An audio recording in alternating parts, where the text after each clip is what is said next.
That is really difficult to hear, and the way you described it as a self-coup is very vivid. We understand what you're saying. You talk about the media, so last question.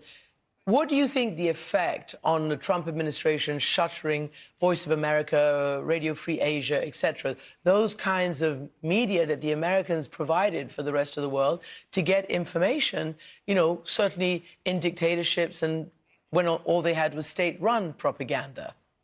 Yeah, you know, generations of Chinese, me included, we studied English from Voice of America's special English program.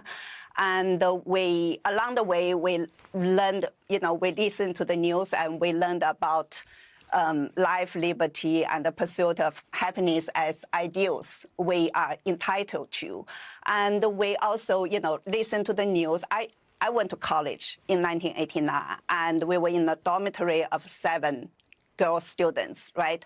And we were all poor, but each of us had a shortwave radio, and we listened to Voice of America in the evening and in the morning. And that was right after the massacre of Tiananmen Square. And what we listened on Voice of America contradicted the narratives of the Chinese government.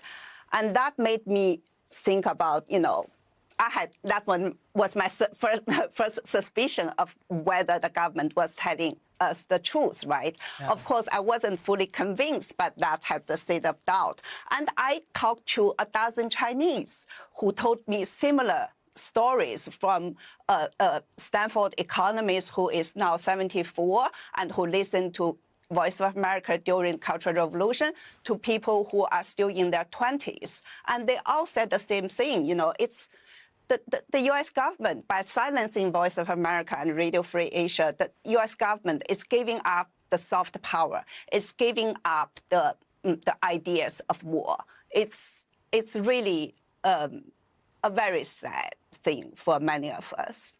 Yeah, and it was such a gift that the Americans gave the world, particularly people like yourself. And what a vivid description. And of course, here in the UK, the BBC World Service has historically provided that service as well. And so many people learn the truth. And now if that's being silenced by America, it is very sad.